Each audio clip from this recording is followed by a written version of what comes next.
Hello and welcome everybody to the next reading of Obsidian.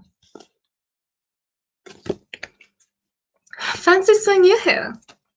Okay, here we go. We're going to start at chapter 6. The chapters don't have names, by the way. It just literally says like chapter 6.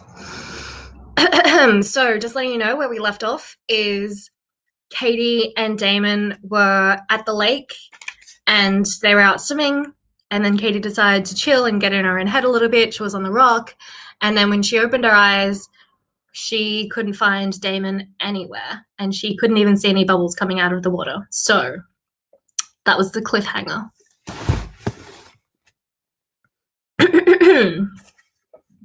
Damon! 100 thoughts raced through my head.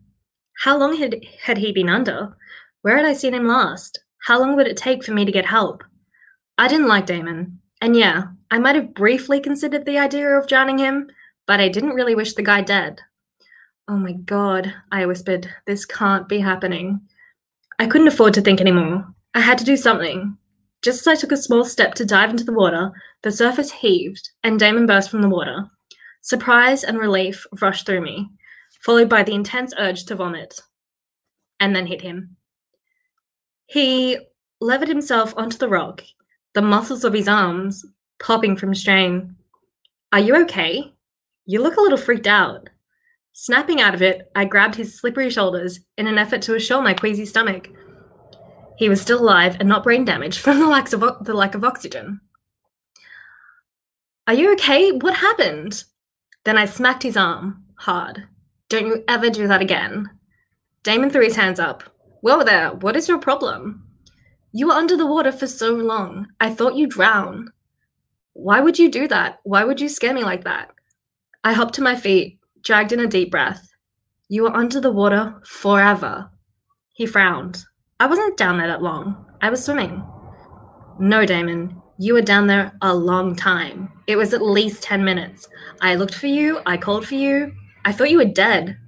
He climbed to his feet. It couldn't have been 10 minutes. That's not possible. No one can hold their breath that long. I swallowed. You apparently can.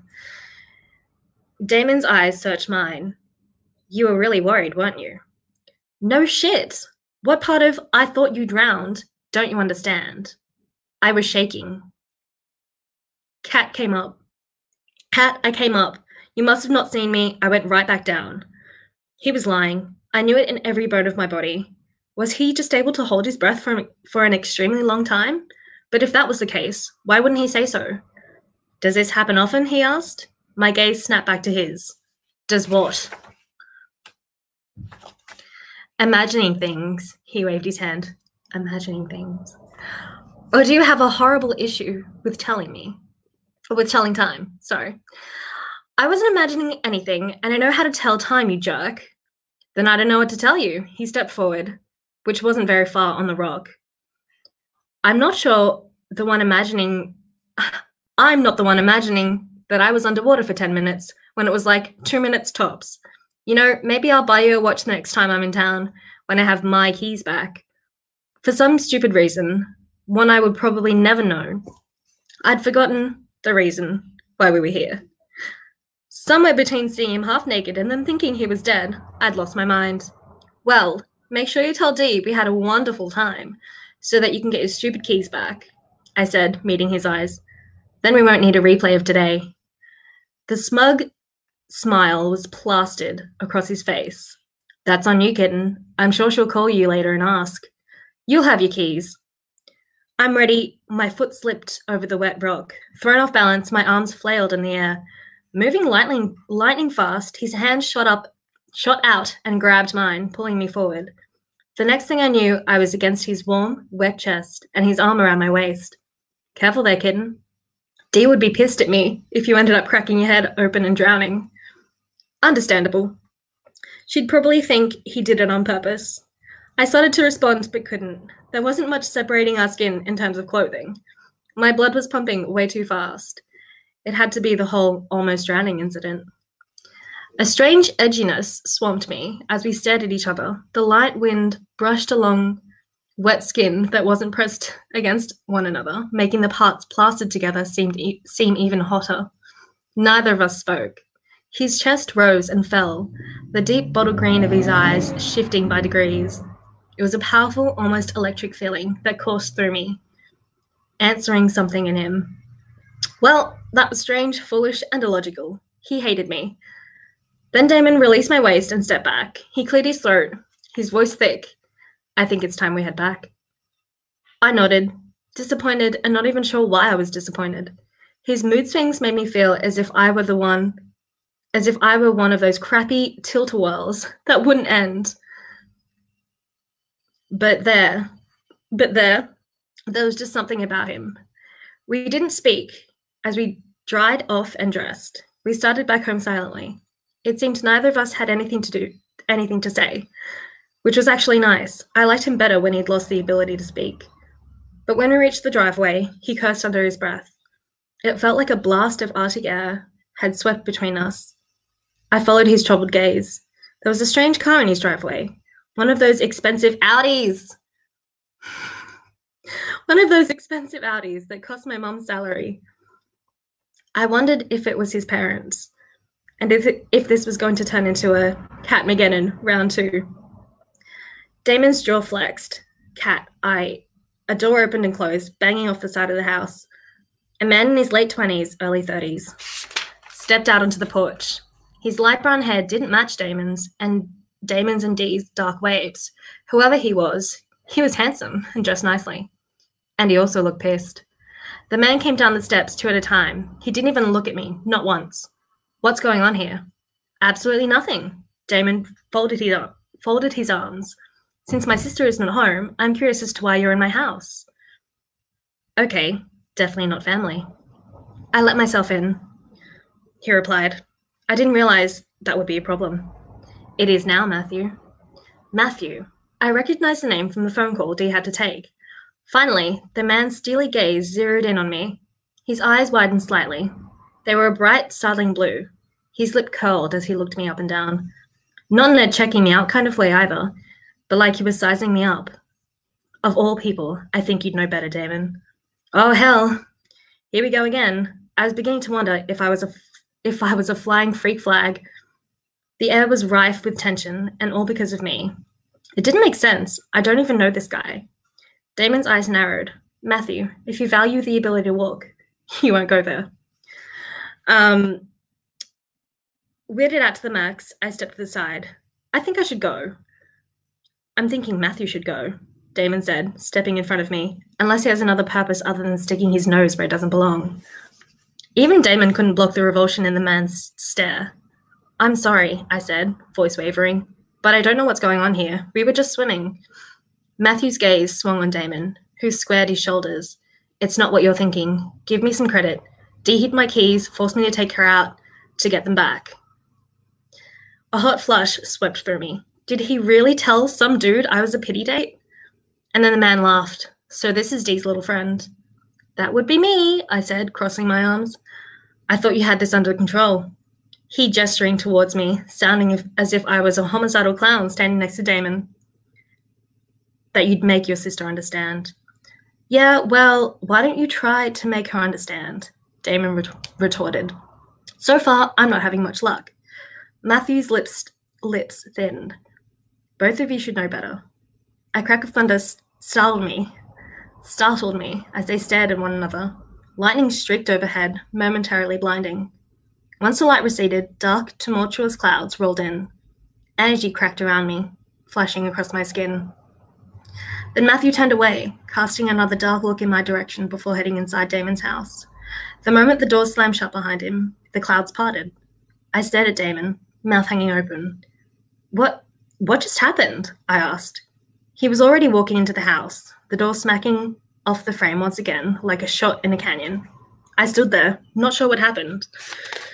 I looked up at the clear sky. No trace of a violent storm. I'd seen that happen 100 times in Florida, but what occurred seemed way too freakish. And thinking back to the lake, I wasn't sure what had happened, but I knew Damon had been underwater far too long. I also knew there was something not normal about him. About all of them. How's the stream looking? Because it keeps kind of glitching out on my side. I was thinking maybe just connecting to my phone. But if it's okay and just sometimes glitchy, okay, cool. It's just glitchy on my end then. Maybe I will change this.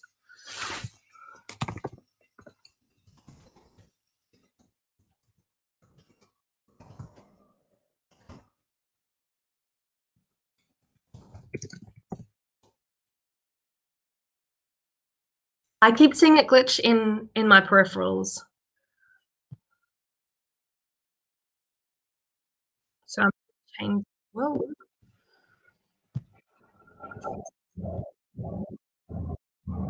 I didn't hear myself. Okay. Um, is that okay? Just tell me if my stream's going weird or if the volume or whatever is weird. Anyway, we've now made it to chapter 7. That was a really short chapter. Dee called that night, and even though I wanted to tell her that my time with Damon hadn't been all puppy dog tails and rainbows, I lied. I told her it was great. He earned his keys back, and then some. Otherwise, she might make him take me to another outing. I almost felt bad for lying when she sounded happy. The next week crawled by. I had endless time to dread the fact that it was only a week and a half left before school started. Dee still hadn't come back from visiting family, or whatever she was doing. Left alone and bored out of my mind, I'd gotten reacquainted with the internet intimately. It was early Saturday evening when Damon unexpectedly showed up at my door.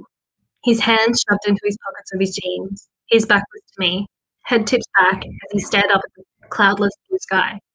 A few stars were starting to appear, but the sun wouldn't really set for another couple of hours. Surprised to see him, I walked outside. His head whipped down so fast I thought he would pull a muzzle. "What are you doing?" I asked. His brows slanted low. Several seconds passed, and then his lip tipped up at one corner. He cleared his throat. I actually had to clear my phone. I like staring at the sky. There's something about it. His gaze returned to the sky. It's endless.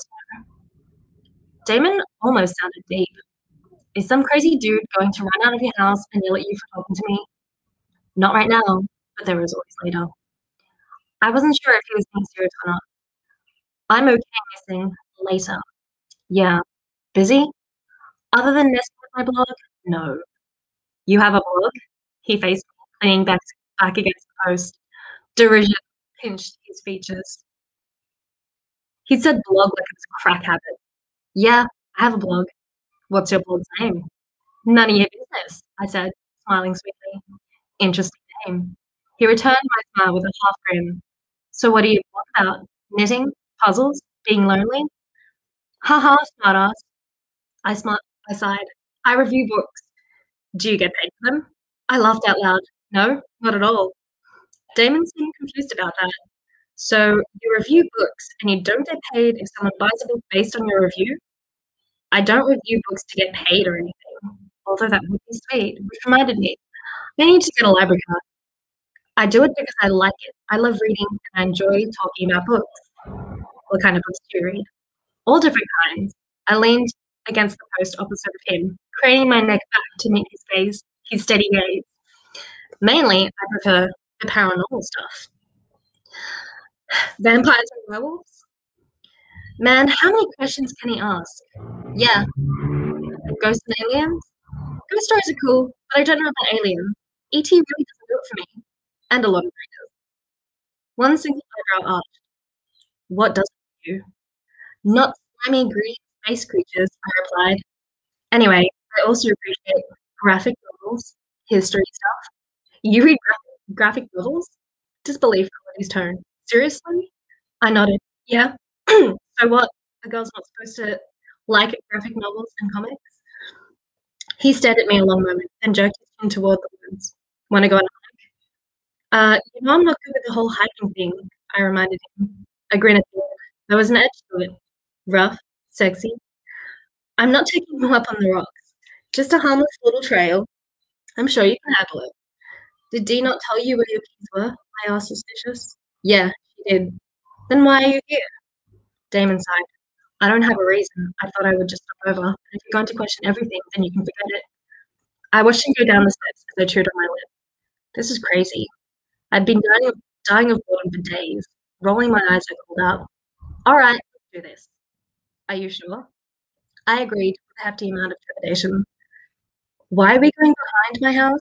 I asked when it was evident that he was leaving me. The Seneca rocks were that way. I thought most of the trails started over there. I pointed to the front of my house, to where the tips of the monstrous sandstone-looking structures loomed over everything.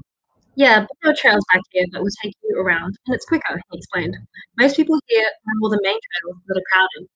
There used to be a lot of boring days out here, and I found a couple of them off the beaten trail. Beaten track, it should be. Um, I made a face. How far off the beaten track are we talking? Eh? He chuckled. Not that far. So it's a baby trail. I bet this is going to be boring for you. Anytime I get to go out and walk around is good. Besides, not as if we'll hike all the way to Smoke Hole Canyon. That's a pretty big hike from here, so no worries, okay? All right, away. We stopped off at Damon's to grab a couple of water bottles and then took off. We walked on in silence for a few minutes, and then he said, You're very tough, kitten. Stop calling me that. It was a little difficult to keep up with his long-legged pace, so I trailed just behind him. He glanced over his shoulder without a misstep. No one has ever called you that before? I picked my way around a very large, prickly bush. Yeah, people call me kitten all the time, but you make it sound so. His brow shook. Sound so what? I don't know, like it's an insult. He slowed, and now I was walking beside him. Or something sexually deviant. He turned his head away, laughing. The sound had my muscles tensing. Why are you laughing at me? Shaking his head, he grinned down at me. I don't know, just kind of made me laugh. I kicked a small rock. Whatever. So what was up with that Matthew dude? He acted as if he hated me or something. He doesn't hate you. He just doesn't trust you. He muttered. I shook my head, bewildered. Trust me with what? Your virtue? He barked and I laughed, and it took him a few minutes to respond. Yeah, he's not a fan of beautiful girls who have the hots for me. What? I tripped over an exposed root. Damon called me easily, setting me back on my feet the minute I was steady.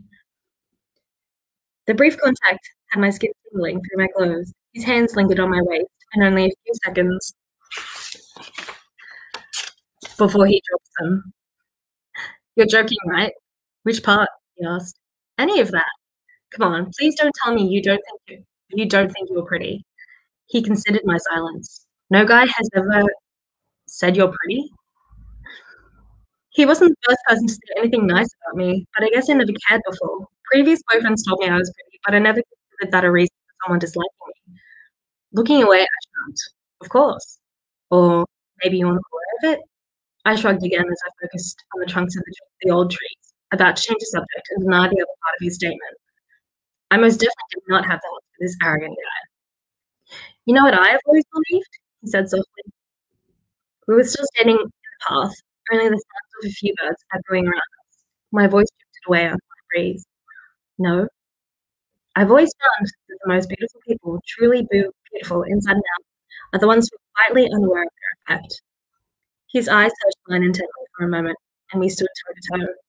The ones who throw their beauty around, waste what they have, their beauty is only passing. It's just a shell hiding nothing but shadows and emptiness. I did the most inappropriate thing possible. I laughed. I'm sorry, but that was the most thoughtful thing I've ever heard you say. What alien chick took the Damon I know away? And can I ask to keep him? He scowled. I was being honest. I know, but that's just really wow. And here I was, doing probably the nicest thing that he would ever say to me. He shrugged and leading me down the trail again. We won't go too far, he said after a few minutes. So you're interested in history? Yeah, I know that makes me a nerd. I was also grateful for the change in subject. His lips twitched. His lips twitched to that. Do you know this land was once traveled by the Seneca Indians? I winced. Please tell me we aren't walking on any burial ground. Well, I'm sure there are burial grounds around here somewhere, even though they've just travelled through this area. It's not a stretch that someone died on the way, on this very spot. And Damon, I don't need to know that part. I gave him a light push in the arm. He had that weird look again and shook his head. Okay, I'll tell you a story and then leave some of the more creepy but natural facts out. A long branch stretched across the path, and Damon held up for me to tuck under, my shoulder brushing against his chest as I passed before he dropped the branch and took the lead again. What story? You'll see. Now pay attention. A long time ago, this land was forest and hills, which isn't too different than today, with the exception of a few small towns. His fingers drifted. His finger drifted over the lower hanging branches as he walked, pushing the lower ones aside for me. But imagine this place, so sparsely populated that it could take days, even weeks, before you reach the nearest neighbor. I shivered. That seems too lonely. But you have to understand that this was a way of life hundreds of years ago. Farmers and mountain men lived a few miles away from one another, but the distance was all travelled by foot or horse. It wasn't usually the safest way to travel. I can imagine, I responded faintly. The Seneca Indian tribe travelled through the eastern parts of the United States, and at some point they walked this very path toward the Seneca Rocks. His gaze went mine. Did you know that this very small path behind your house leads right to the base of them? No. They always seem so far from the distance, I never thought of them being that close. If you stayed on this path for a couple of miles, you'll find yourself at the base of them. It's a pretty rocky patch, even the most experienced rock climbers stay away from. See, the Seneca Rocks spread from Grant to Pendleton County, and the highest point being Spruce Knob, and an outcrop near Seneca called Champa Rocks. Now, they're kind of hard to get to, since it usually involves invading someone's property, but it can be worth it if you can scale way beyond 900 feet in the sky, he finished wistfully. That sounds like fun. Not. I couldn't keep the sarcasm from my voice, so I offered a painted smile. I didn't want to spoil the mood. This was probably the longest Damon and I had ever spoken without some statement earning him the finger. I'd like to earn the finger. Hey.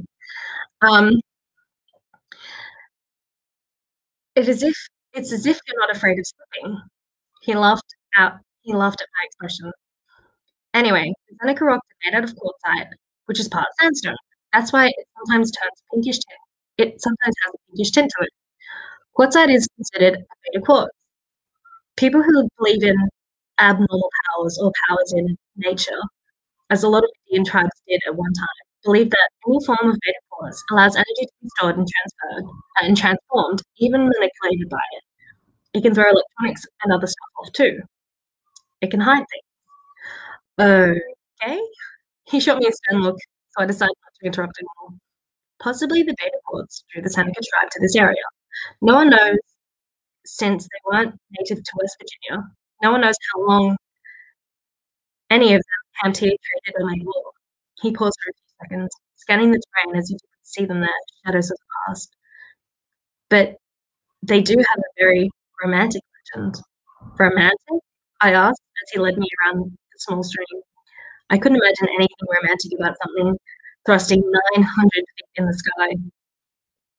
See, there was this beautiful Indian princess called Snowbird, who had asked 7 of the tribe's strongest warriors to prove their love by doing something only she had been able to do. Many men wanted to be with her for her beauty and her rank, but she wanted an equal. When the day arrived for her to choose her husband, she set forth a challenge, so only the bravest and most dedicated warrior would win her hand. She asked her suitors to climb the highest rock with her, he continued.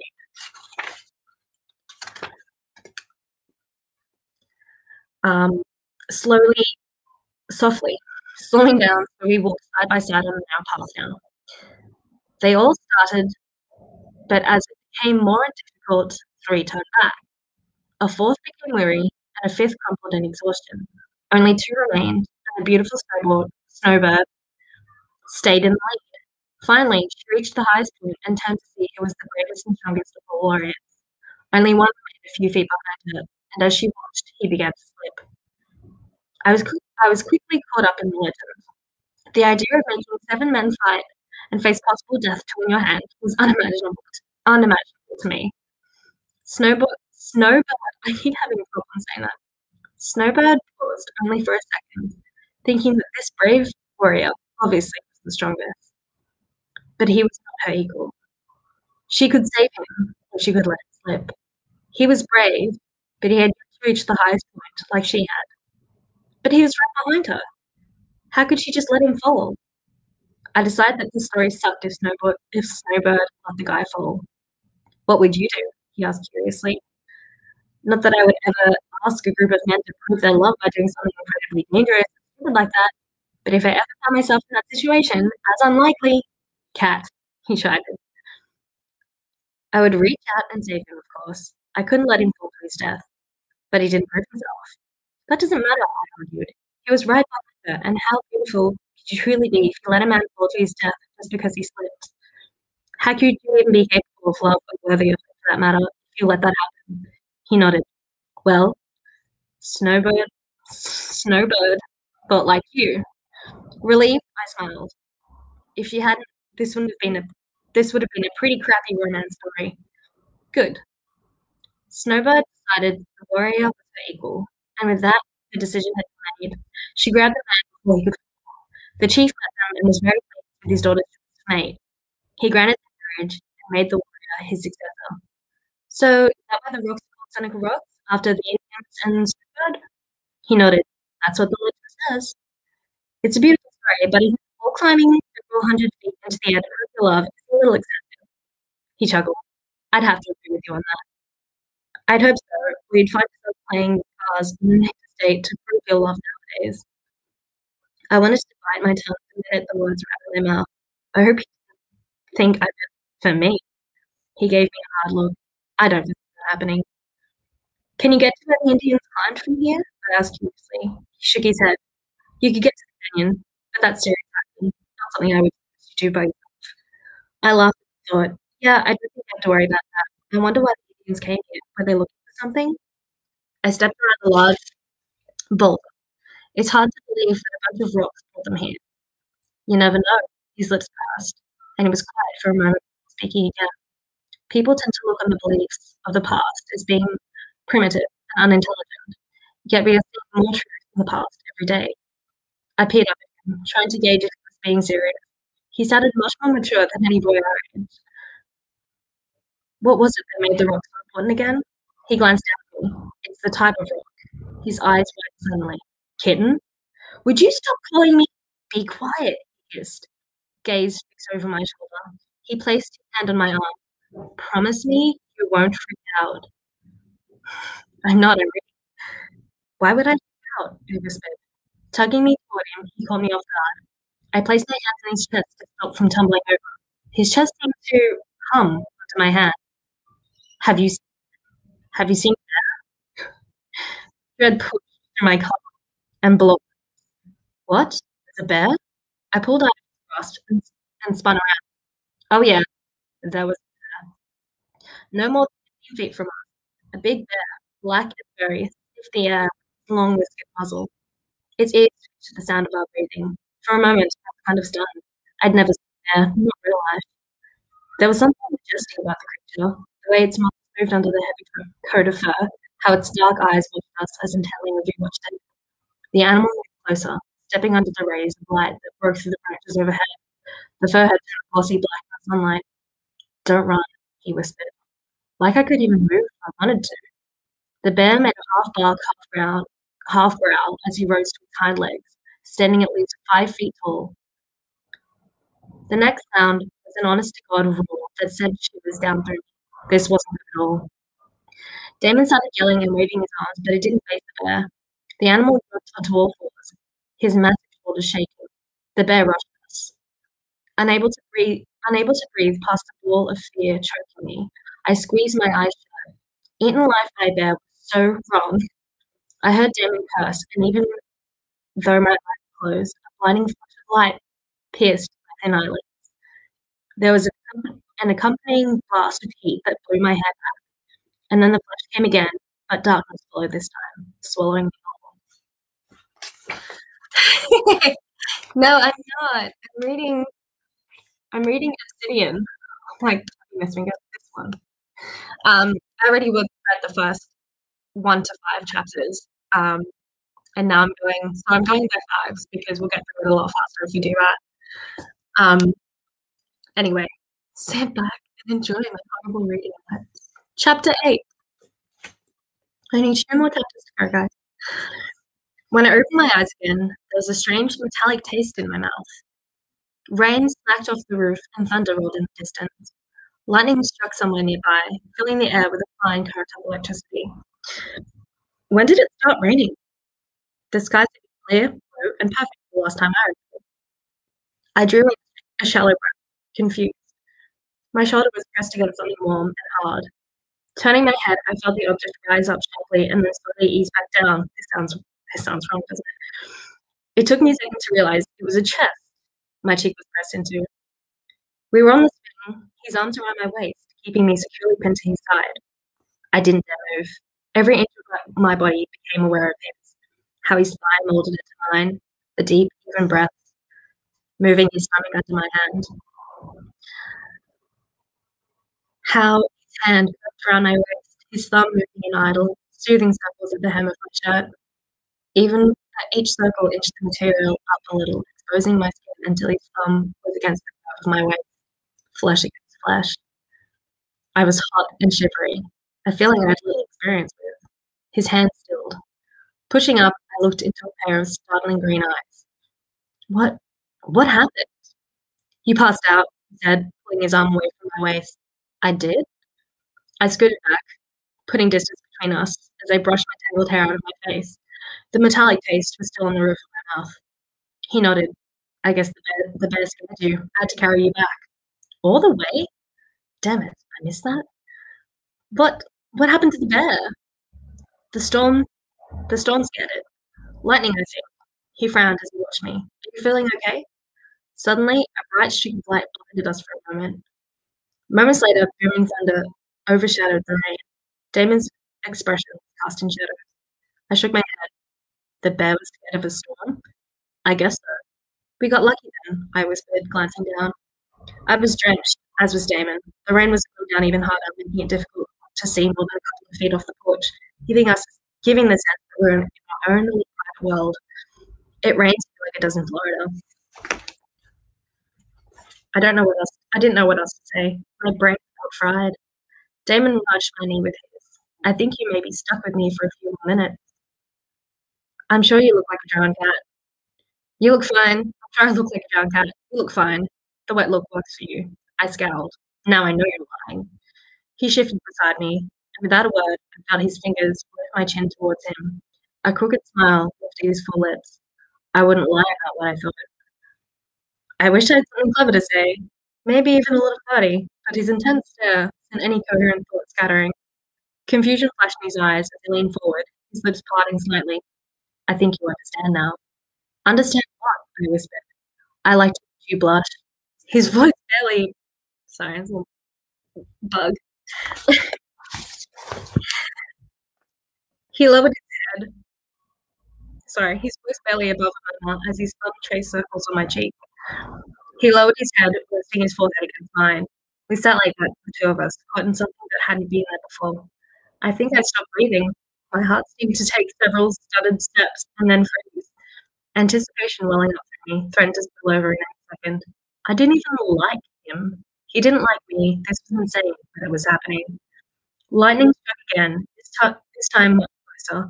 The following snap of thunder didn't even startle us. We were in our world.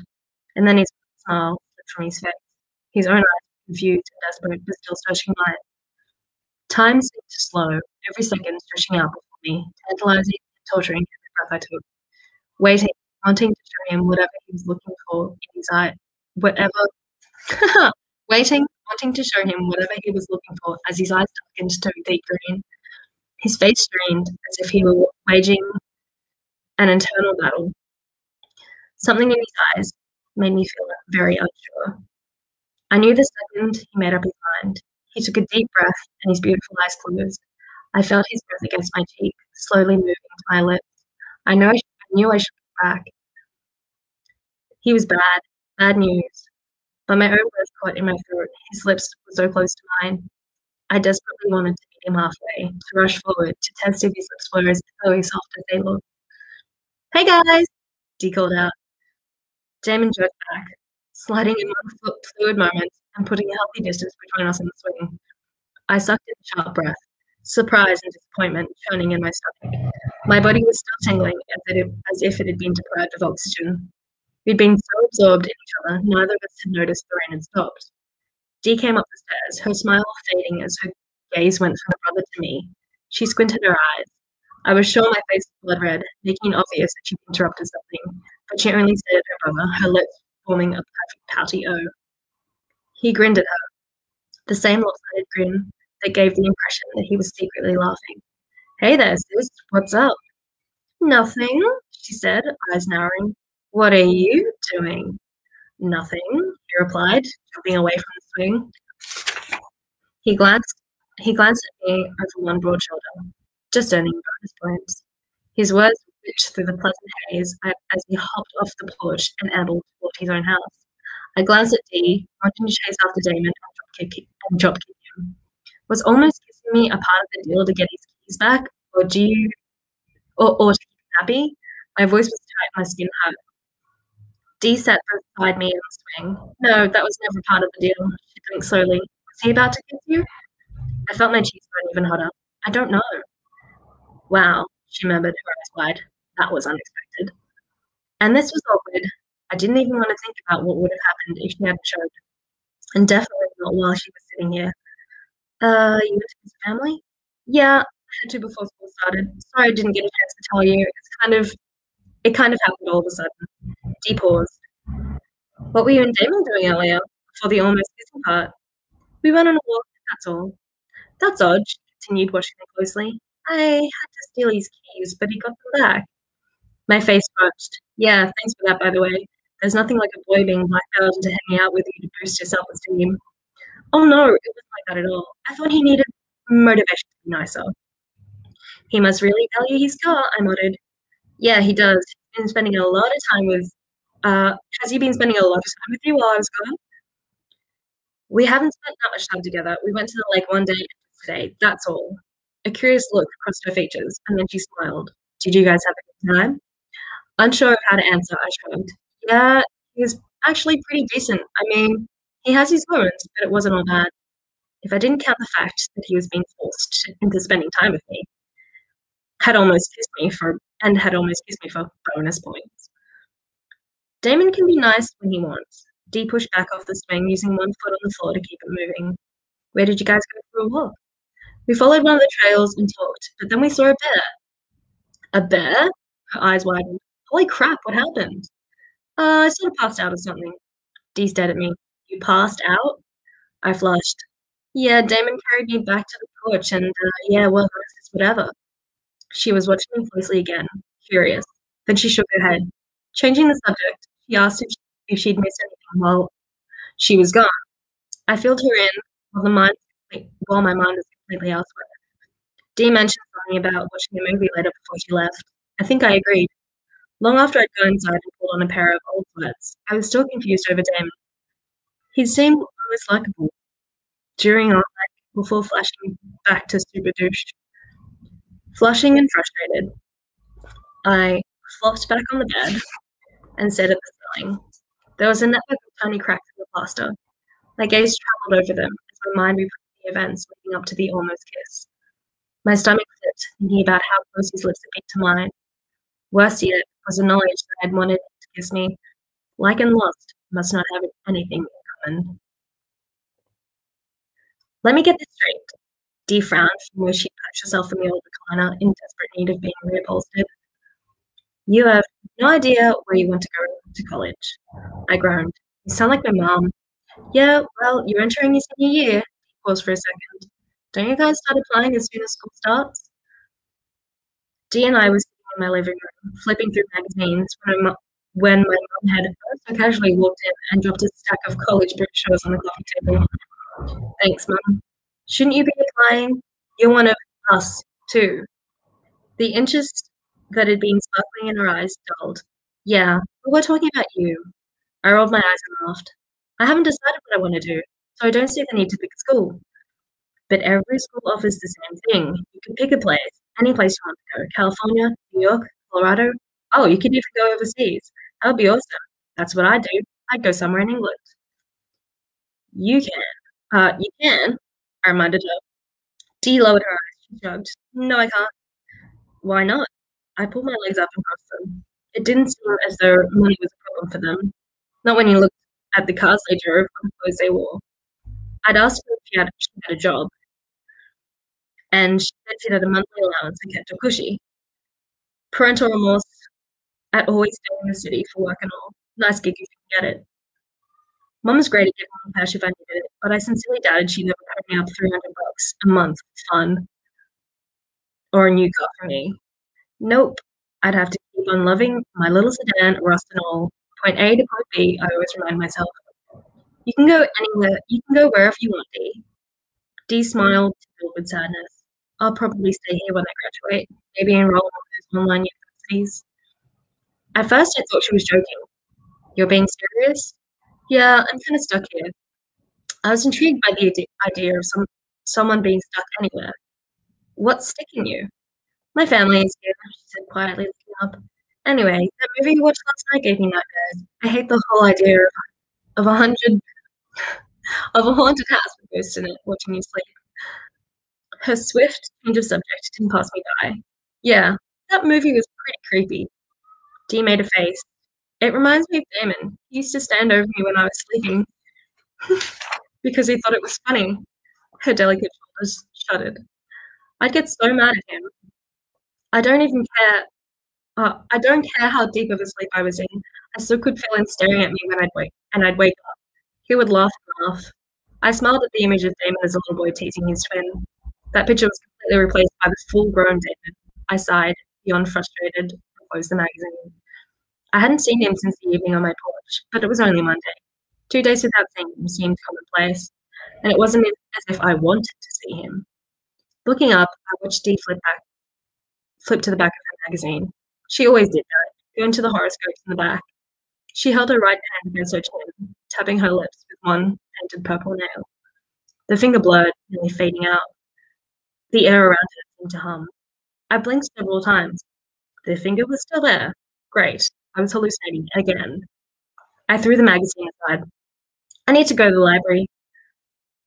I need new books to read. We can plan a trip and go book shopping. She hopped in her chair, excited all over again. I want to check out that book you reviewed on your blog the week before you moved here. The one with the kids with superpowers. My heart did a little happy dance. She'd read my blog.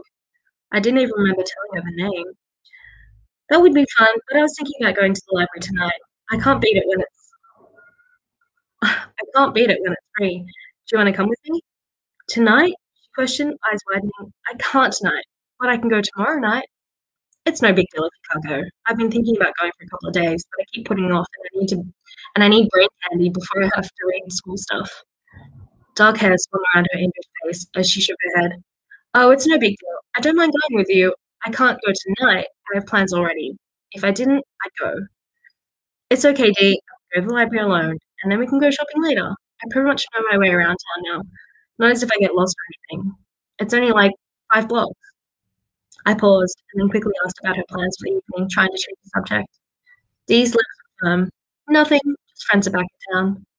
My innocent question obviously put her on the spot, and she seemed reluctant to say what she was actually doing. She shifted on the recliner, focused on her nails. I felt I'd cried, but I didn't understand how the question could have made her uncomfortable. There was also a part of me, hurt and disappointed I wasn't included. I hope you guys have fun tonight, I lied. Well, not a real lie, but at least half of a lie. I'm not proud of it, but there you have it. Got it wrong. I felt left out. Dee squirmed in her seat as she watched me. Her eyes squinted, much like they'd done the day on the porch.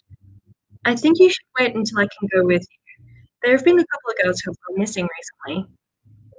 Going to the library wasn't going to a house that cooked meth, but I remembered the missing poster I'd seen the other day and shrugged. Okay, I'll think about it. Dee stayed until it was nearly time for my mum to go to work. On the way out, she stopped on the edge of the porch. Really, if you can wait until tomorrow night, we'll go to the library with you. I agreed once more and gave her a quick hug. I missed her the moment she left. The house was too quiet without her. Chapter 9. After dinner with Mum, I headed out. It didn't take very long to get into town and find the library again. The streets to which the streets which during the few times I'd been in town had always been populated, were now pretty much deserted. On the ride down, the skies had started to cloud over too, giving the entire downtown an eerie ghost town feeling.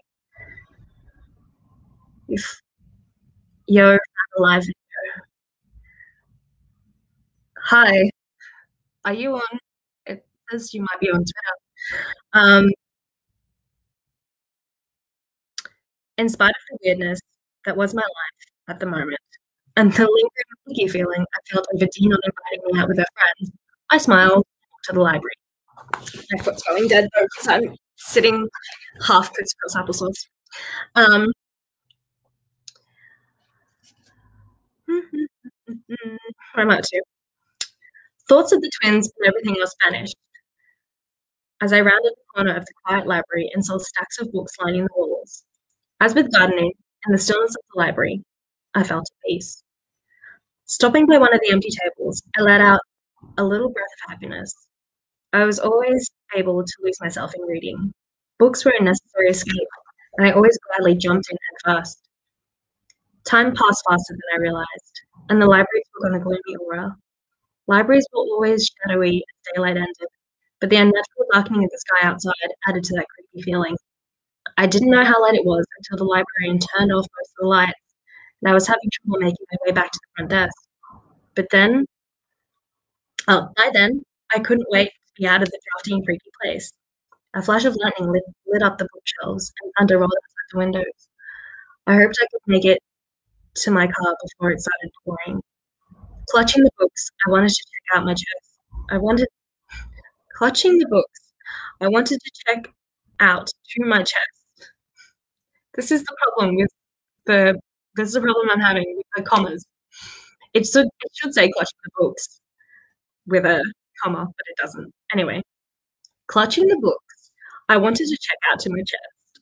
I hurried to the front desk. I was done in record time, barely having time to say thank you before the librarian turned her back and dashed off to lock up. Well then, I muttered under my breath. The impending storm had turned dusk to night, making it seem later than it was. Outside, the streets were still barren. I looked behind me, thinking about staying until the rain passed, but the final light of the library snicked off. I gritted my teeth and shoved my books into my backpack before heading out. I stepped out onto the pavement and the sky opened in a torrential downpour, soaking me within seconds. I tried my best to keep my backpack from getting wet as I fumbled with my keys and hopped back and forth. The rain was frickin' freezing. Excuse me, miss. A gravelly voice interrupted my struggles. I was hoping you could help me. Intent on getting the door open and walked out of the rain, I didn't hear anyone approach. I shoved my backpack into the cart and tightened the hold on my purse as I turned toward the sound. A man came out of the shadows and stood under the streetlight. Rain coursed down his light-coloured hair, plastering the longish strands to his head. His wide red glasses slipped down the bridge of his broken nose, and he stood there with his arms wrapped around his chest, his thin body shivering slightly. My car back there, he just stood behind it, shouting, a bit to be heard over the rain pounding against the hood. Has a flat tire. I was hoping you'd have a tire iron. I did, but every fiber of my body was telling me to say no, even though the man looked as if he couldn't throw a stone very far. I'm not sure. My mind was smaller than I intended. I pushed at my wet hair and cleared my throat. I shouted back, I don't know if I have one or not. The man's smile was weary. I couldn't have picked a better time, could I? No, you couldn't. I shifted from one foot to the next. Part of me wanted to leave him there with an apology, but then there was another part of me, a huge part of me, that was never good at telling people no. I chewed my lower lip as I hopped by the door. I couldn't leave him in the rain. The poor man looked about to crumple over any second. Pity for him pushed away the sense of dread that always came when you were confronted with the unknown. I couldn't leave him stuck in the rain when I knew I could help. At least the rain was starting to let up. My decision made, I forced a weak smile. I can check. I may have one. The man beamed. You would be a savior if you did. He stayed where he was, not moving any closer, probably sensing my initial distrust. The rain seemed to be letting off. By those dark clouds coming in, I think we may be in for a heck of a storm. I shut the driver's side door and headed toward the rear of the car. Opening my trunk, I ran my hand along the carpeted bottom, searching for the release to the spare tire. I think I may have one, to be honest. My back was to the stranger only for a few seconds, when I felt a rush of chilly air stir the hair at the back of my neck. Adrenaline coursed through my veins, sending my heart slamming into my ribs, and painful tendrils of fear burrowing through my stomach. Humans are so stupid, so gullible. His voice was as cold as the wind on my neck. Before my brain could register his words, an icy, wet hand closed over mine in a painful grip. His breath was sticky against my neck, striking a chord of finality. I didn't even have a chance to respond. Using my hand, he swung me around. A cry escaped my throat as pain shot up my arm. I was face to face with him now, but he didn't seem as helpless as he had before. Actually, he seemed to have grown taller, broader. If you want money, you can take whatever I have. I wanted to throw the purse at him and take off. The stranger smiled and then pushed me hard. The impact of the rough asphalt knocked the air out of me and jarred my wrist in scorching pain. With my good hand, I grabbed my purse and shoved it at him. Please, I begged. Just take it. I won't say anything. Just take it, I promise. My attacker crouched in front of me, lips curved in the sneer as he took my purse. Behind the glasses, his eyes seemed to shift colors. Your money? I don't need your money. He tossed the purse aside. I stared. His little gasp of breath wheezed in and out of my lungs. I couldn't keep up with the idea that this was happening. If he wasn't robbing me, then what did he want? My mind from the line of thinking instead of echoing in terror. No, no. I couldn't keep my head afloat in the rush of thoughts and images that flooded me, but my body was moving, and I was moving away from him, banging into the curb. Fear swamped me. I knew I needed to scream. I felt it welling up in my throat. I opened my mouth. Don't scream, he warned, his voice a biting command.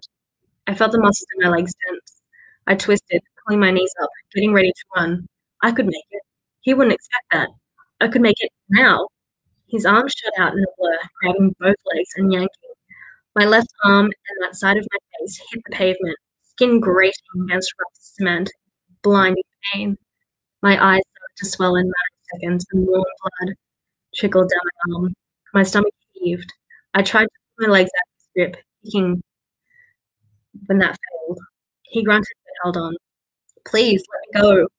I tried again to keep my legs loose. The road scratched my arms, sending more pain and something stronger. Anger coursed through me, pushing at the fear, trying to overcome it. The combination sent me into heady action. I kicked and bucked, pushed and shoved, but nothing seemed to budge him, not even an inch. Let go of me! This time I yelled, the sound torn from my throat until it was raw. He moved quickly, his face fading in and out like I'd seen these hands do. And then he was on top of me, his hand covering my mouth. His weight was unbearable. Even though he'd been so small before, so helpless, I couldn't breathe, couldn't move. He was crushing me. The thought of what was to come next nearly destroyed me. Someone had to have hurt me. It was my only hope. He lowered his head, sniffing my hair. A shudder of revulsion rolled through me. He hissed. I was right. You have their drinks. He moved his hand from my mouth and gripped my shoulders. Where are they? I don't understand, I choked out. Of course you don't. His face contorted with disgust. You're nothing but a stupid walking mammal, worthless. I squeezed my eyes shut. I didn't want to look at him. I didn't want to see his face. I wanted to go home. Please. Look at me. When I did, he shook me again. My head cracked against the ground. The fresh new pain startled me, and my one eye opened against my will. He grabbed my chin with his icy hand. My glaze flickered across his face and finally settled into his. They were vast and empty. I'd never seen anything like it. And in those eyes, I saw something worse than being robbed, worse than being degraded and abused. I saw a death in them, my death, without an ounce of remorse. Tell me where they are. Each word was bitten out. His voice sounded muffled as though underwater, or maybe that was me. Maybe I was drowning. Fine, but maybe you need a little encouragement. Within a second, his hands wrapped around my throat, and he squeezed. Before I had a chance, the last breath that I'd taken for granted was cut off. Panic flowed through my cheek as I tried prying his fingers off my neck, my legs kicking out in a vain attempt at freedom. His grip dug into my fragile windpipe. Are you ready to tell me? He challenged. No? I didn't know what he was talking about. My wrist was no longer throbbing. The torn flesh of my arms and face no longer seemed to sting with such fierceness as before, because my new pains were replacing the old. There was no air, no more air. My heart pounded in my chest, demanding oxygen. The pressure in my head was going to explode. My legs were going numb. Tiny lights danced around my vision.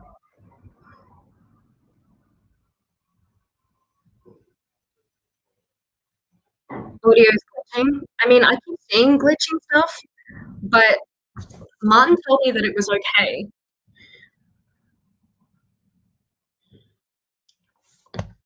If it is, I can always change my Wi-Fi connection.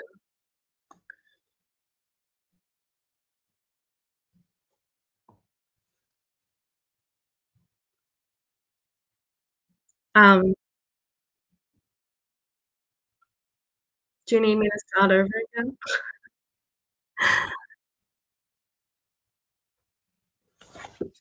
Anyway, just let me know, guys. Let me know if the audio is crap and I need to start from a certain place. Maybe I'm not talking loud enough. Um, Tiny lights danced through my vision. I was going to die. I would never see my mum again. Oh God, she would be devastated. I couldn't die this way for no reason. I begged silently, prayed someone would find me before it was too late, but everything faded. I slipped into an inky abyss. The pressure wasn't bad now. The rawness in my throat seemed to ease. The pain was leaving. I was leaving, fading into the darkness. Suddenly, his hands were gone, and there was a flashy sound of a body hitting the road in the distance. I felt like I was at the bottom of a deep well, and the source of the noise was too far above. But I could breathe again. I gluttonously ate each breath, drawing the beautiful air down my bruised throat, already hitting my stopping organs. I started to cough as I got air. Someone cried out in a soft, musical language I'd never heard before, and then there was another curse and punch being thrown. A body landed next to mine, and I rolled slightly. Pain caused me to wince, but I welcomed it. It meant I was alive. They were fighting in the shadows. One of them, a man, grabbed another, holding him several feet to the air. The strength was shocking, brutal, inhuman, impossible. Rolling up, I was wrapped by another round of coughing. I leaned over, putting weight on my wrist and yelped. Damn it! A deep voice exploded. There was a flash of intense red-yellow light. Street lamps down the side exploded, casting the entire block in darkness. I doubled over as I heaved. Gravel crunched, and the tips of my hiking boots came into view. I threw my arm out to keep whoever it was back. It's okay, he's gone. Are you okay? A gentle hand was on my shoulder, steadying me. In a distant part of my brain, I thought his voice sounded familiar. Just sit still. I tried to lift my head, but dizziness stole my last breath. My vision blurred and then cleared. My left eye was now swollen shut and throbbed with each beat of my pulse. Everything was okay. A warmth started in my shoulder, flowing down my arm and circling my wrist, easing sore muscles and delving deeper. I was reminded of days lying out on the beach basking in the sun. Thank you for my words trailed off as my rescuer's face swam into focus. High cheekbones, straight nose, and full lips formed before my eyes. A face that was striking and so cold it could not possibly belong to the same heat that was swallowing my entire body. Vibrant, rare green eyes met mine. Cat? Damon said, concerned with etching his forehead. Are you still with me? You, I whispered as my head lolled to the side. I vaguely noticed it was no longer raining. He arched a full, black brow. Yes, it's me. Dazed, I glanced down when he was holding my wrist. It wasn't broken any longer, but his touch was doing something else. I jerked my arm back, confused. I can help you, he insisted, reaching for me again. No, I shrieked, and it hurt. He hovered a moment longer and then straightened, his eyes glancing down at my wrist. Whatever, I'll call the police. I tried not to listen to him as he spoke to the police on the phone. Eventually, I was able to catch my breath. Thank you. My voice was hoarse, and it hurt to speak. Don't thank me. He dragged his fingers through his hair. Damn it, this is my fault. How is this his fault? My brain wasn't working correctly yet because that didn't make much sense. I leaned back carefully and peered up, way up, and I immediately wished I hadn't. He looked fierce and protective. See something you like, kitten? I dropped my gaze to his clenched hands. His knuckles weren't even scratched. Light. I saw light. Well, they do say that there is a light at the end of the tunnel. I shrank away from the reminder I'd almost died tonight. Damon crashed down. Damn it, I'm sorry. I was thoughtless. How bad are you hurt? Hi. My throat. It hurts. I touched it gently and winced. So does my wrist. I'm not sure if it's broken. I lifted my arm gingerly. It was swollen and already turning an attractive shade of blue and violet. But there was a flash of light. He studied my arm. It might be broken or sprained. Is that all? All? The man was trying to kill me. His eyes narrowed. I understand that. I was hoping it didn't break anything important. He stopped for a second. Like your skull. No, I don't think so. He let out a breath. Okay. He stood and looked around. Why were you out here anyway? I wanted to go to the library. I had to stop till the rawness of my throat subsided. It wasn't that late. It's not like we're in a crime-ridden city. He said he needed help, a flat tire. His eyes were wide with disbelief. A stranger approaches you for help in a dark parking lot and you go and help him? That has to be one of the most careless things I've heard in a long time. He crossed his arms and sat down at me. I bet you think things through, right? Accept candies from strangers and get into vans with a sign that reads free kittens? I gasped. He began to pace. Sorry wouldn't it be helpful if I didn't come now, would it? I ignored that last statement. So why were you out here? My throat was finally feeling slightly better. It still hurt like a bitch, but at least every word wasn't like being pulled across concrete. Damon stopped pacing and ran his hand over my chest above his heart. Ran hand over his chest above his heart. I just was. Geez, I thought your guys were supposed to be nice and charming. He frowned. What guys? You know, the knight in shining armor, saving the damsel in distress kind? I stopped at that point. I must have hit my head. I'm not your knight. Okay, I whispered. I slowly put my legs up and rested my head on my knees. Everything hurt, but not as bad as it did when the man had his hand around my throat. I shivered at the thought. Where is he now? He took off. Long gone by now, Damon assured. Cat?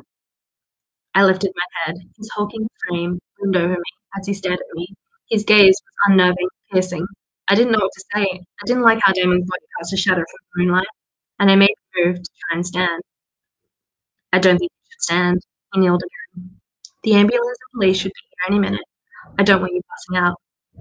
I'm not going to pass out, I denied, finally hearing the sirens. I don't want to have to guess you if you do. He examined his knuckles for a few moments. Did he say anything to you? I wanted to swallow so badly, but it hurt too much.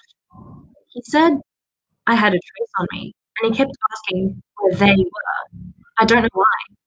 He hurriedly looked away, drawing a sharp breath. He sounds like a lunatic. Yeah, but who did he want? Damon turned back to me, a deep scowl on his face. A girl strong enough to help pop a maniac with his tire, maybe. His lips pressed into a hard line. You're such an ass. Has anyone ever told you that? He flashed a genuinely amused smile. Oh, kitten, every single day of my past life. I stared at him in disbelief. I don't even know what to say. Since you already said thank you, I think nothing is the best way to go at this point. He stood, fluid grace. Just please don't move, that's all I ask. Stay still and try not to cause any more trouble. I frowned, and it hurt. My not-so-charming night mama stood over me, legs braced apart and arms at his side as if ready to protect me again. What if the guy came back? That must be what Damon was worried about. My shoulders started to shake. My teeth quickly joined in the fun. Damon ripped his shirt off and pulled the warm cotton over my head, careful not to let even a whisper of cloth touch my damaged face. His scent wrapped around me, and for the first time since the attack, I felt safe. With Damon. Go figure. As if my body recognized I didn't need to fight anymore, I started slipping sideways. And I knew I was going to black and I knew I was going to black my other eye when my head hit the pavement because I was most definitely about to pass out for a second time in the last few days. I briefly wondered why I was cursed to always faint in front of Damon, and then folded to the ground like a paper sack. Chapter 10. Alright, this is the last chapter I'm going to read to you guys today. Chapter 10. I didn't make it a habit to frequent hospitals. Don't. I'm not sure I have the heart to tell her she needs to start again with working audio. Are you serious?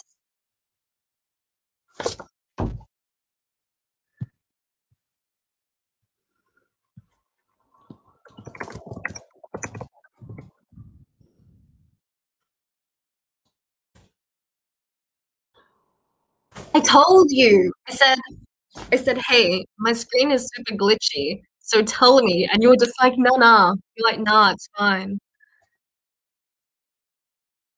Fuck. Okay, where did we get up to where did we get up to?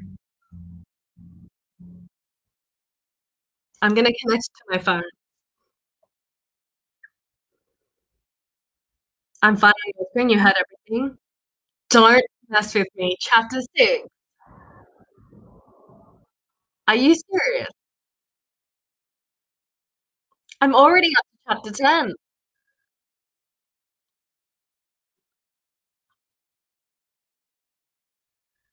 Don't screw with me, Martin.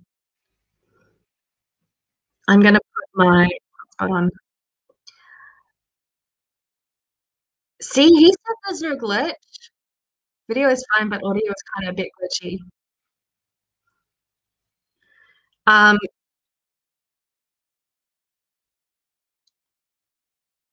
I was thinking maybe I should just connect a microphone or put my headphones on. Hang on, I'll get my headphones. Actually, you know what? I have to pee anyway. So I will connect my headphones and then I'll come back.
Oh, that's okay.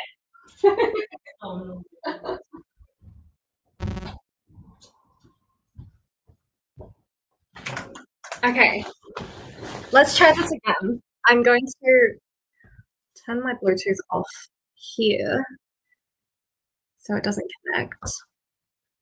Turn my Bluetooth on here.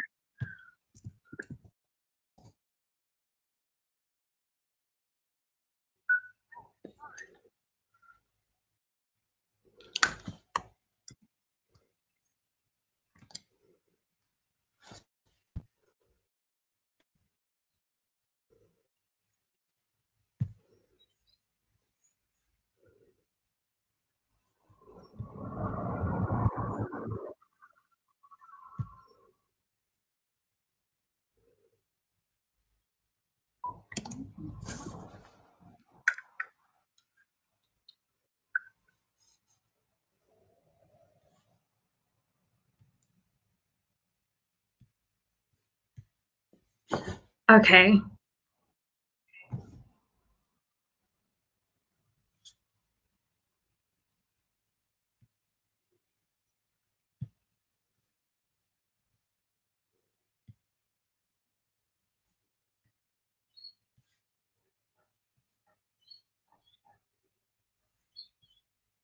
That's what I thought. That's why I think maybe I'll just Minecrafting. Okay.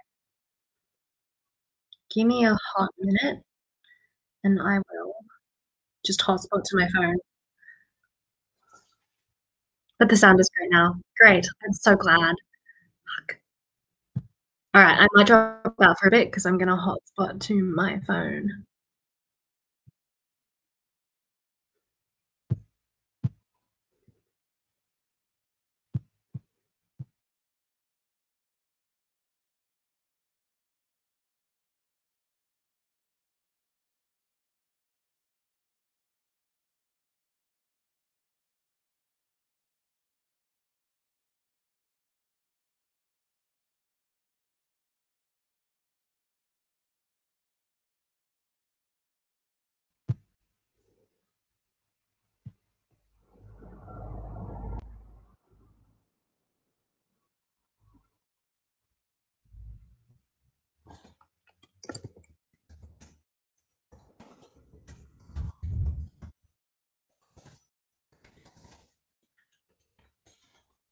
Okay, it's good now.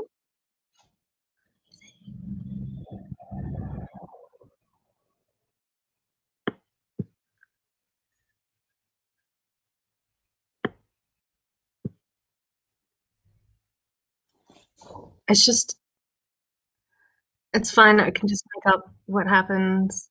No, I don't want you to make it up. I'm just gonna have to start again.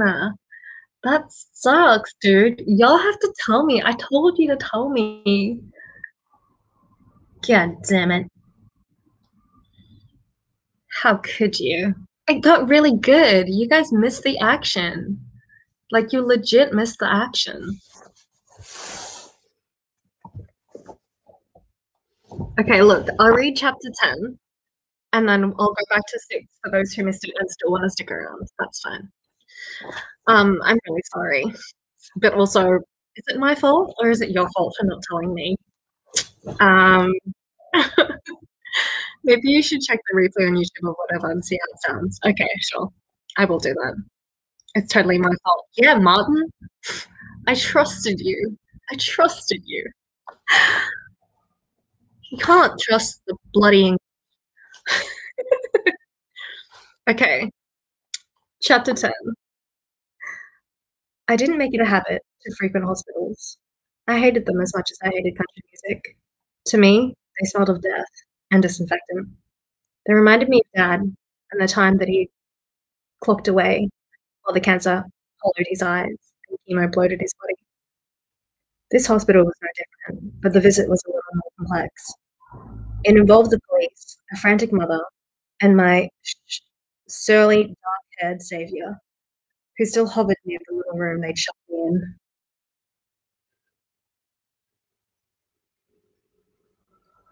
As rude and ungrateful as it was, I was doing my best to ignore him. Hello. My mum, who'd been on a shift at the hospital when the ambulance brought me in with a police escort, kept randomly reaching over and stroking my arm or face. The good side, at least. As if that motion reminded her that I was alive and breathing and only bruised. I hated myself for it, but it was starting to annoy me. See, my video when I'm looking at it keeps glitching. Anyway, I was feeling the height of bitchiness. My head was back. My head and back were aching something fierce, but the pain in my wrist and arm were the worst. After tons of poking, prodding, and half a dozen x-rays, nothing was broken. I had a sprained wrist and a torn tendon in my arm, in addition to numerous deep bruises and scratches. A brace already encased my left hand. There was this elusive promise of pain medication that had yet to arrive. Hello. Oh my god, Martin. What's wrong with the sound now?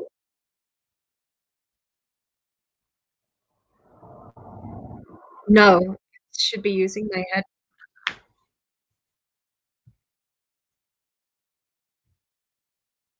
Yes. Hang on.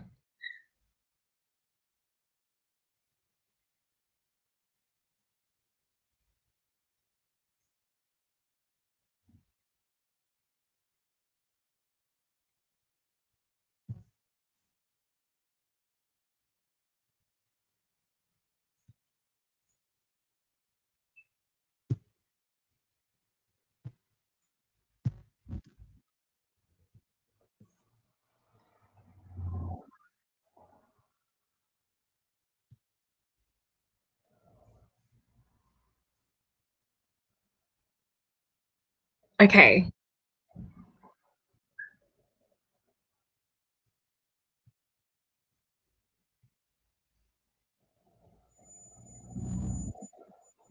It's not letting me select.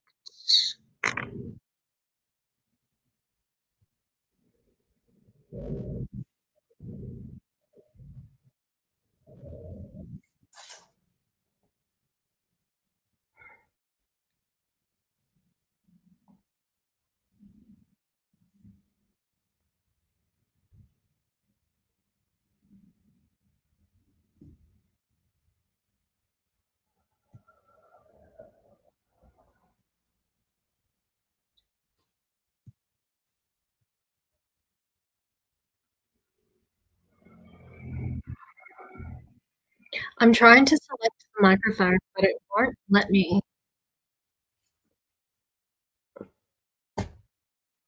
Just die, bug. That bug won't die.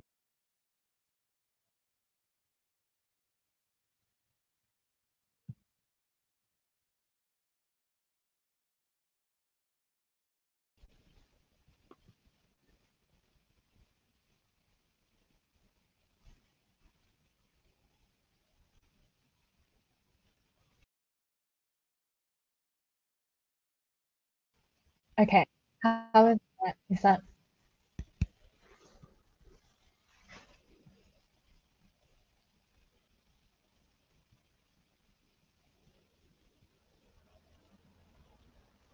Hmm.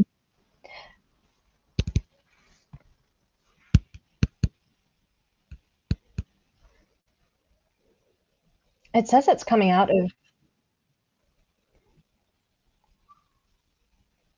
what?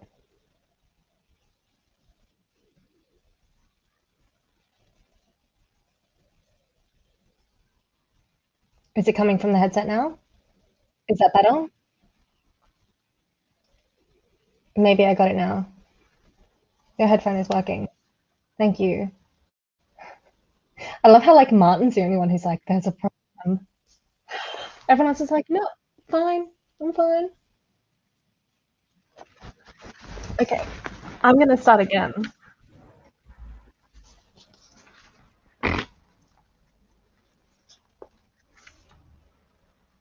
To be honest, was it?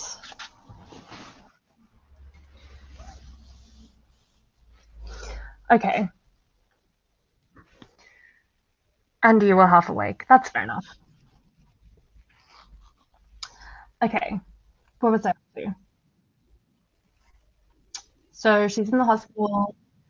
She's surrounded by everybody. Doesn't have anything to do again, just a sprained wrist.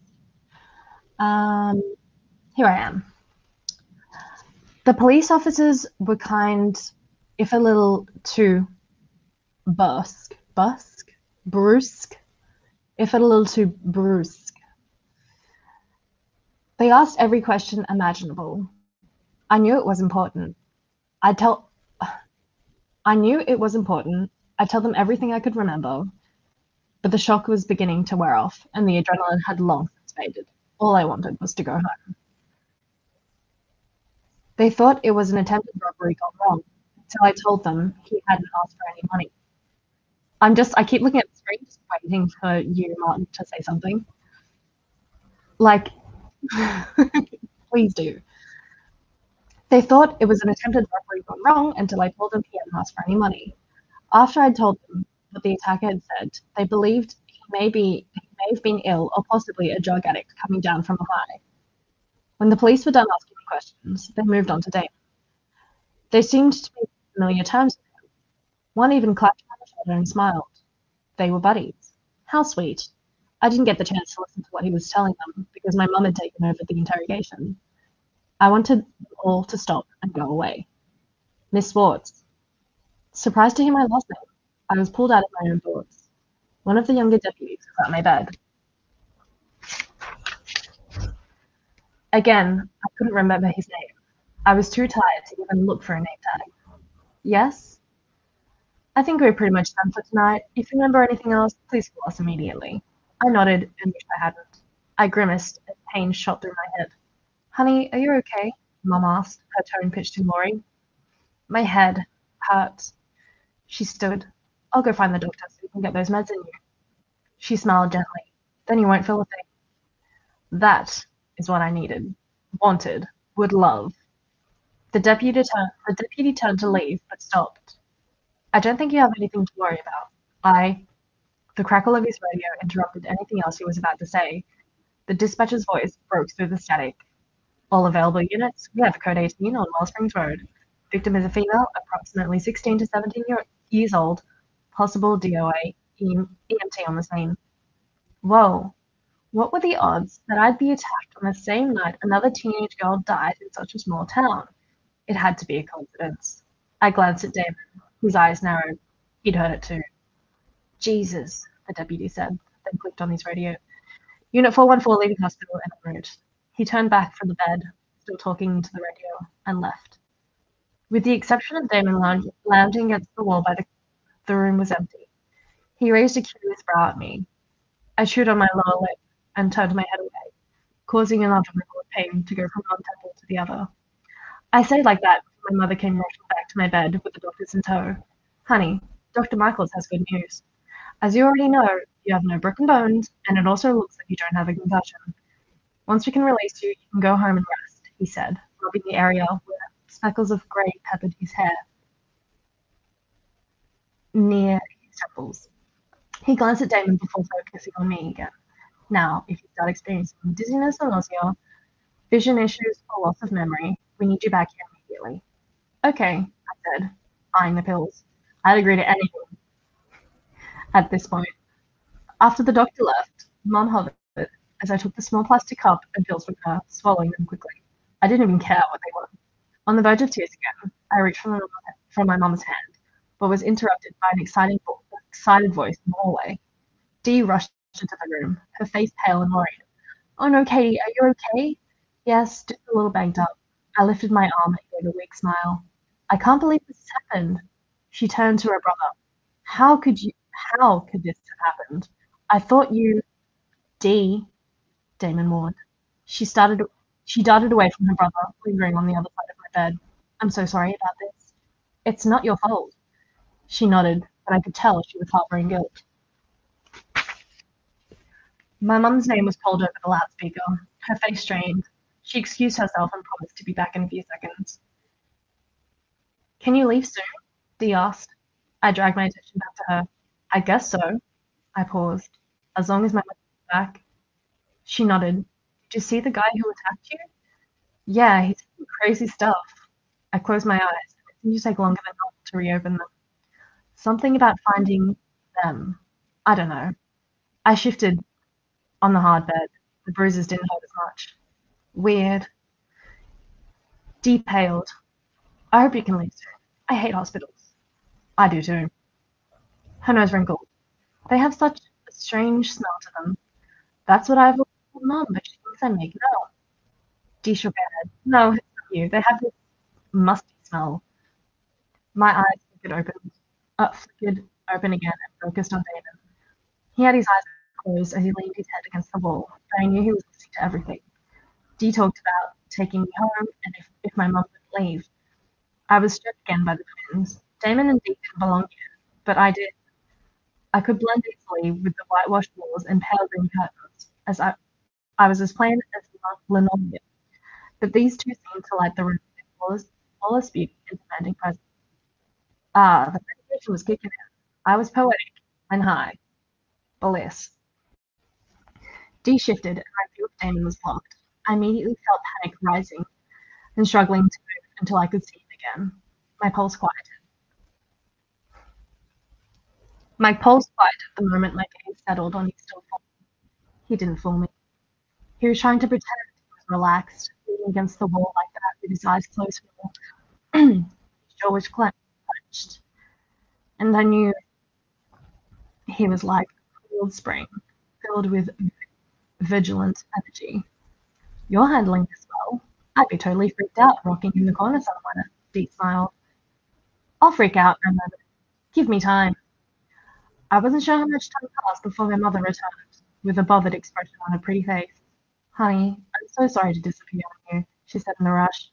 It was a bad accident, and they're bringing in multiple victims. You may have to stay here a while. I have to stay at least until we determine if we need to move them to a larger hospital. A bunch of nurses are off, and the hospital isn't staffed to handle this type of crisis. I stared at her, dumbfounded. I felt my bitchiness gaining ground. Screw everyone else. I nearly died tonight, and I wanted my mum. Miss Swartz, we can take her home, Dee said. I'm sure she wants to go home. I would. It would be no problem to do it. I begged Mum with my eyes to take me home herself. It would feel better if she was here or with me in case she does. I would feel better if she was here with me in case she does have a concussion. And well, I don't want anything else to happen. We would never let anything happen. Dee's gaze was steady. We'll take her right home and we'll stay with her. I promise. I could tell Mum was wrestling with the need to keep me close and her responsibility to those injured in the accident. I felt contrite for making her choose. Plus, I knew seeing me in the hospital had to be a painful reminder of Dad. My eyes darted to Damon, and the bitchiness eased from my shoulders. I gave my mum a weak smile. It's okay, Mum. I'm feeling a lot better, and I'm sure nothing else is wrong. I don't want to stay here. Mum sighed, wringing her hands. I can't believe this would happen tonight of all nights. Her name was called over the loudspeaker once more. She did something very uncharacteristic and cussed. Damn it! Dee immediately jumped up. We can do it, Mrs. Swartz. Mum glanced at me at the door. Okay, but if she seems in any way out of character, she turned to me. Or if your head starts hurting more, call me immediately. No, call 911. I will, I reassured her. She leaned down and kissed me swiftly on the cheek. Get some rest, honey. I love you. And then she was off, rushing down the hallway. Dee grinned impishly as I looked at her. Thank you, I said. But you don't have to stay with me. She frowned. Yes, I will. No arguments. She dashed from my side. I'll go see what I can do to spring you from this place. I blinked and she was gone. But Damon had inched closer. His expression was stoic as he stood at the foot of my bed. I closed my eyes. Are you going to insult me again? Because I'm not up to pair for that. I think you mean pa. Pair, pa, whatever. I opened my eyes and staring. Are you really okay? I'm great, I yawned loudly. Your sister acts as if this is her fault. She doesn't like it when people get hurt, he said softly, and people tend to get hurt around us. A chill snaked around my insides. Even though his expression was blank, his words were heavy with pain. What does that mean? He didn't answer. Dee came back then, a grin on her face. We're good to go, with doctor's orders and all. Come on, let's get you home. Damon moved to the side of my bed, and surprisingly, he helped me sit up, and then stand. I stumbled a few steps, having to stop. Whoa, I feel buzzed. Dee's face was sympathetic. I think the pills are starting to work. Am I slurring yet? I asked. Not at all, Dee laughed. I sighed, exhausted to the point of almost falling over. My body was stopped into the air against Damon's hard chest before being deposited gently into a wheelchair. Hospital rules, Damon explained, and wheeled me out, stopping only long enough for me to sign a couple of forms before steering me toward the parking lot. He helped me into Dee's backseat, mindful of the armbrace, by carrying me again and placing me into the rear. I can walk now, you know. I know. He walked in and slid in next to me. I tried to keep on my side of the car and my head up because I doubted he'd appreciate me lying on him. But once David settled next to me, my head sort of fell onto his chest. He stiffened for a moment and then placed an arm around my shoulder.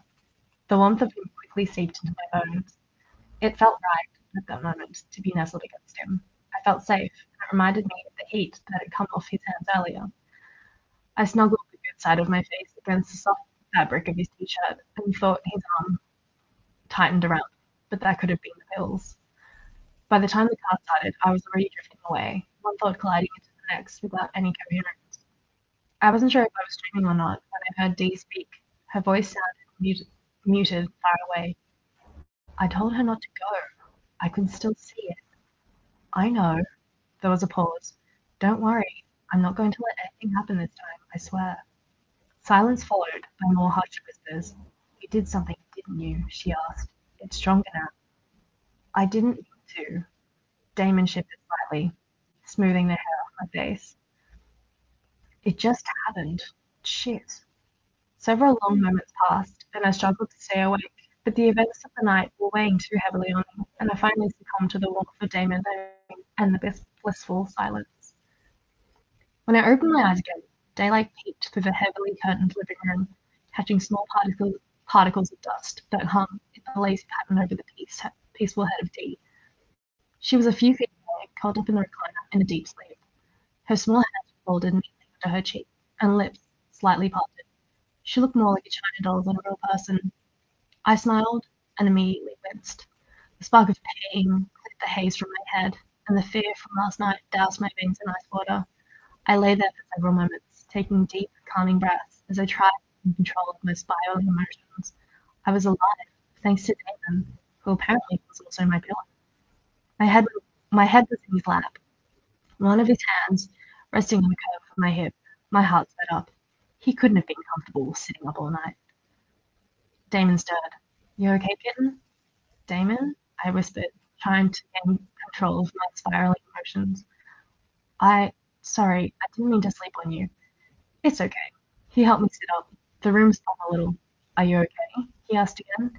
Yeah. You stayed here all night? Yeah, was all he said.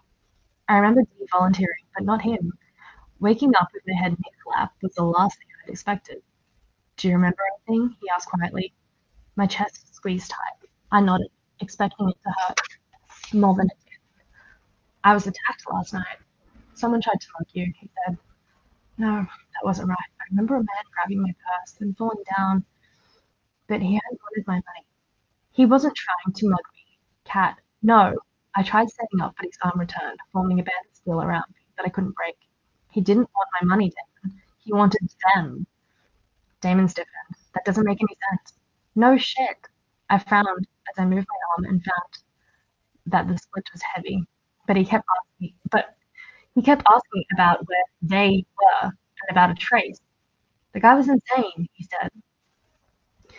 You realize that, right? That he wasn't right in the head, that nothing he says means anything? I don't know, he didn't seem crazy. Trying to beat the crap out of a girl isn't crazy enough for you? His brows rose. I'm curious what you think is crazy. That's not what I meant. Then what did you mean? He shifted, careful not to jar me, which kind of surprised me. He was a random lunatic, but you're going to make it bigger than it is, aren't you? I'm not making this anything. I took a steadying breath. Damon, that wasn't a normal lunatic. Oh, you're an expert in crazy people now? A month with you, and I feel like I have a master's degree in the subject, I snapped, glaring at him. I scooted away. My head swam. You okay? He reached out, placing a hand on my good arm. Cat? I shook his hand off. Yeah, I'm okay. Shoulders stiffed. He stared straight ahead. I know you're probably messed up about what happened last night, but don't make this into something it's not. Damon, I don't want Dee worried that there is an idiot out there attacking girls. His eyes were hard, cold. Do you understand me? My lip trembled. Part of me wanted to cry. Another part wanted me to wail on him. So all he's caring was about his sister? How silly of me. Our eyes looked. There was such an intensity in his, as if he were willing me to understand. Dee yawned loudly. I jerked away, breaking contact first. Of course, score one for Damon. Good morning, Dee chirped, as one or both of her legs dropped to the ground, sounding surprisingly heavy for someone as slender as she was. Have you guys been awake long? Another sigh, much louder and more annoying than the first, pushed through Damon's hard lips.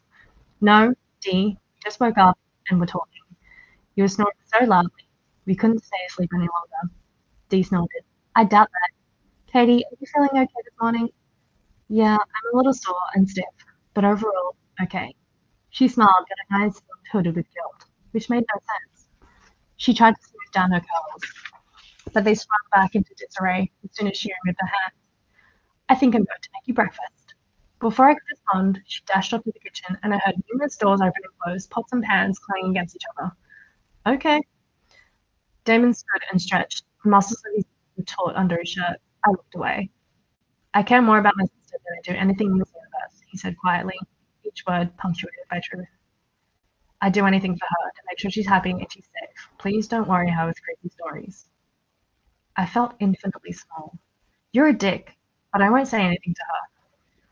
When I looked up, I found it hard to concentrate when his eyes were as bright as they were. Okay, happy? Something flickered over his face. Anger? Regret? Not really. Not at all. Neither of us looked away again. There was a heavy quality to the air, tangible. Damon! Dee called from the kitchen. I need your help. We should go see what she's doing before she destroys her kitchen. He rubbed his hands down his face. It's possible. Keeping quiet, I followed him out into the hallway, where the light spilled in from the open door. I winced at the abrupt brightness and suddenly remembered I hadn't brushed my teeth or my hair yet. I cringed away from Damon. I think I need to go. He raised an eyebrow at me. Go where? I felt my cheeks turn hot. Upstairs. I need a shower. Surprisingly, he didn't fire back with the door I'd left open. He nodded and disappeared to the kitchen. At the top of the stairs, my fingers mindlessly went to my lips, and then another shiver rolled through me. How close to dying did I come last night? Is she really going to be okay? I heard Dee ask. Yeah, she'll be fine, Damon responded patiently. You have nothing to worry about. Nothing's happening. Everything was taken care of when I came back here. I crept closer to the landing. Don't look like that. Nothing will happen to you. Damon sighed with more frustration this time. All her, okay? Another gap of silence followed. We should have expected something like this. Did you? Dee asked, her voice rising sharply. Because I was trying not to.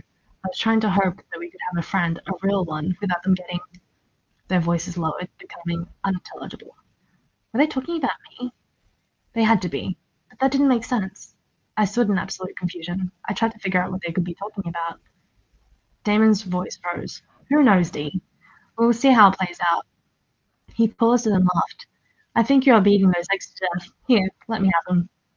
I listened a few moments as they bantered back and forth like normal before I peeled away from my spot. Without warning, another stolen conversation quickly resurfaced. The night before, as I coasted in and out of consciousness in the car, I'd overheard both of them whispering worries that I couldn't comprehend. I wanted to shrug off their nagging feeling that they were hiding something.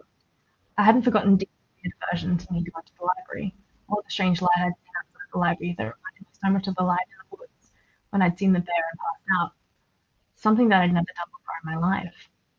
And then there was that day at the lake, when Damon had turned into Aquaman. I walked numbly to the bathroom and flipped on the light, expecting to see my face busted up. I tilted my head to the side, a startled gasp escaping my throat. I knew my cheek had been scraped raw last night. The pain I remembered, and my eyes swollen shut. But my eye was only slightly bruised, my cheek pink, as if new skin had already grown. My gaze drifted along my neck. The bruises there were faint, as if the attack had happened days ago and not last night. What the heck? I whispered. My wounds were almost healed, with the exception of my encased arm. But that too barely ached.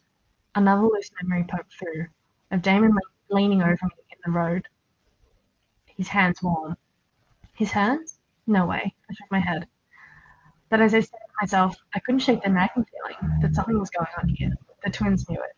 Things didn't add up. That's the end of chapter 10. We're on chapter 11 now.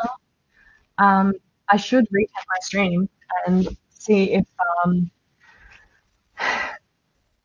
see if it was as glitchy and weird as you said it was. Anyway, guys, that is chapters 6 through 10 of Obsidian. I hope you enjoyed. I'm sorry that the stream was a little bit poopy, but I'll have another look, and if it is, I honestly don't mind doing a reward. Oh, thank you. That's so sweet of you.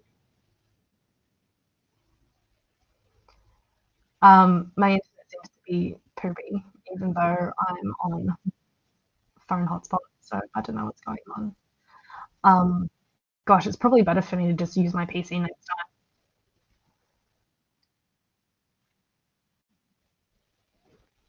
Thank you. I do need to take my contacts out because my eyes are getting so dry that it's like my vision is blurry. So I'm gonna go and do that and have something to eat for dinner and listen to my replay to make sure that it's okay. And then I'll be around. If anyone else gets live, I'm gonna hop into the broadcast. But if not, I don't know. I'll be back and hang out. Oh, hey, Chris. Hi, Chris. Anyway, I will see you guys soon. Thank you for listening. Um, that was interesting, fun. Bye.